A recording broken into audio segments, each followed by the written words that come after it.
Let's begin. We are going to begin hearing from our Supreme Court candidates, and we will begin with 5 minutes from each of them.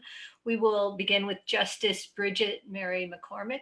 It's such an honor to have you here. So if you can start us off. Thank you very much. Thank you for having us, and thank you for, it's doing my heart well too. It's seeing so many people already figuring out how to meet in this unusual time and focus on such an important election. I'm very excited to see everybody here. So thank you very much, and thank you for having me. The Supreme Court election, as you all know, because you're tuned in here instead of doing something else on Wednesday night, is an interesting one, and one that relies on and counts on all of you, perhaps more than any other race, because although we are nominated by the party, we run on the nonpartisan section of the ballot, and that means there's a significant drop-off from the top of the ballot to the bottom of the ballot in a typical election year. Up to 35% of people who vote the top of the ballot do not vote for their Supreme Court justices, and that's a significant drop-off. And so we really are grateful that we're having a chance to talk to you already.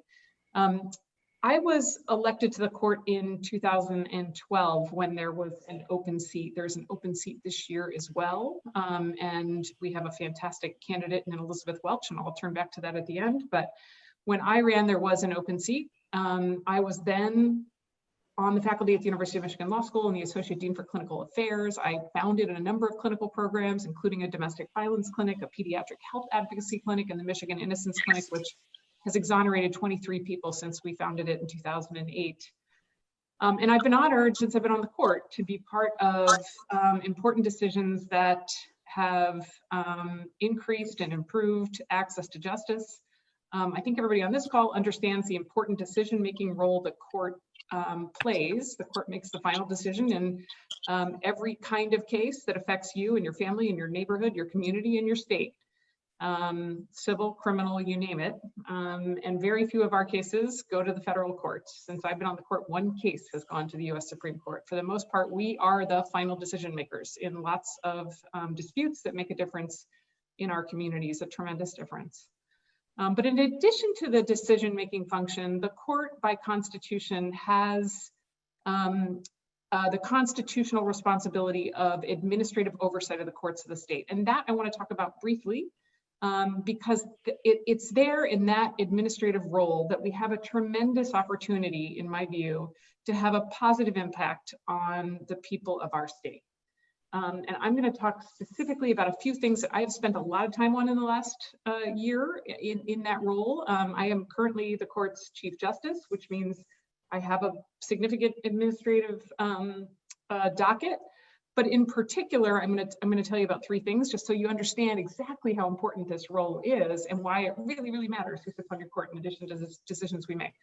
The first is I have chaired for the last 15, 16 months, the governor's task force on jail and pretrial incarceration. I've co-chaired it with the lieutenant governor. Michigan's county jail populations have tripled over the last 30 years, even though crime is at a 50-year low. We did not know why, because we did not have statewide data.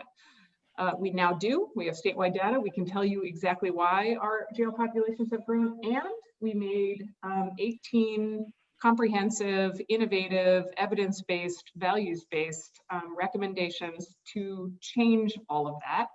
And I'm proud to say that the first tranche of those have bill numbers. And I think we can make Michigan a national leader in jail and pretrial reform if we push that across the finish line. The second is the Justice for All Task Force, which I founded over a year ago. In Michigan, 8 out of 10 people cannot afford a lawyer when they have civil legal problems. So they're getting evicted, they have a family law issue, they have a consumer debt issue, important issues that impact their livelihood, their housing, their family. And if they can't afford a lawyer, they have to manage courts on their own. That undermines equal access to justice. And we have an ambitious goal in our Justice for All Task Force of achieving 100% access within 3 years. Happy to say more about that if anybody's interested. But finally, the last thing that I've been spending a lot of time on lately is moving courts quickly to an online format. Our courts now throughout the state are doing Zoom hearings and live streaming them to YouTube. And it turns out it is a way to deliver, in many cases, more efficient, more consumer friendly, more transparent, and more accessible access to justice. And Michigan has become a national leader in that, in large part because we had a little bit of a head start. Our judges already had Zoom licenses, and my time is up. I want to say that I am really glad Elizabeth Welch is running for the open seat, and that's where I was going to finish. But anyway, she'll speak now. Thank you so much, Justice McCormack. Thank you so much. And I'd like to welcome Elizabeth Welch. She did visit our Northville Club. I know she's visited many of your clubs, and she is dynamic, and we are thrilled to endorse her, of course, as we are endorsing Justice McCormack. And here she is. Please go ahead. Thank you. Thanks, everybody. Yes, I was pleased to make it to just about every club in person in Oakland County. I think maybe a couple, but I've hit them all now, I think, by Zoom. So had certainly hoped to be on the road and continue all the work I was doing, 1,200 miles a week on my car, because I do live in Grand Rapids, but I was over on the east side of the state 4 to 5 days a week, all of pretty much mid-December through mid-March. But I'm grateful because I did get to meet a lot of you in person before everything did shut down. And now when I get on these Zoom calls, I'm grateful because I do recognize a lot of faces and names, and I appreciate it. So I want to just talk a little bit quickly about me. Many of you have heard my background, but I'll do the quick, the 1-minute primer, and then really quickly why this seat at this moment of time is just a huge opportunity. So quickly about me, I've been practicing law for 25 years. I do employment law, which means my last few months of my practice have actually been extraordinarily busy because employment law attorneys have had to navigate a lot with COVID-19. A lot of the new laws, whether unemployment or workplace safety or paycheck protection, all those things were pushed through employers. And so for those of us who I work with small businesses, nonprofits, and individuals. So it has been a busy few months, but good to have a skill set that's useful. And I've been putting regular blog posts. You can check out all that stuff. I've been, my campaign manager, Tara, has done a great job keeping the public updated on all that work. But then I've also worn a lot of other hats besides being an employment law attorney. I actually I was a past chair of the congressional district in the 3rd Congressional District. I was, and then the past vice chair of the Kent County Democratic Party. In about 2012, I sort of moved more into issue advocacy and focused a lot on public schools. I've been involved really since the early 2000s, but got really involved, stepped onto a school board, and had been working on issues about public schools and equitable funding. I'm a part of a group, which many of you may be familiar with, called the School Finance Research Collaborative, which was studying the true cost to educate a child and now is looking at funding for schools, which of course schools right now are going to be navigating a tough road ahead. So that's my background as far as public education. I found myself in the Capitol a lot, working on education policy, working with folks from across both political sides of the aisle on important issues that impact kids in our state. I also did a bunch of work on voter protection, heading up our voter protection efforts in Kent County with over 200 volunteers in polling places, working to protect voter rights.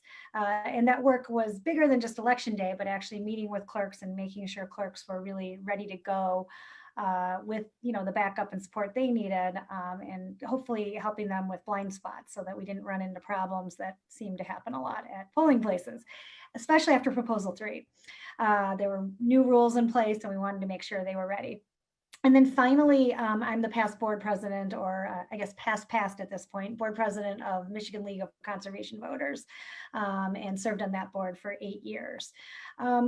This particular race, we have an open seat, as the Chief Justice noted, and the court the justices are nominated by political parties. So the Chief Justice and I both have the Michigan Democratic Party's early endorsement, the process that the party now uses, which is hugely helpful and really important because the official nomination probably will not be until like around the last week of August. We don't know yet for sure, but most likely that's when it usually is. Absentee ballots get mailed September 23rd. And I think we all know a lot of people are going to vote absentee. So you all are so important. And obviously that early endorsement allows us to move forward into a general election mode, which is super important. We know the Republicans are going to be nominating 2 people, and then obviously third party candidates may pop up on the ballot too. It's a tough race because people often, first there's voter drop off, they don't flip the ballot over. And then those who do often guess. We don't want them guessing. We want them to know who to vote for. So I have the privilege and honor of working together with the Chief Justice. We are totally working as a team on this. Which all of you should feel good about. It's efficient, but it's also our way to hopefully really brand and get through to the voters.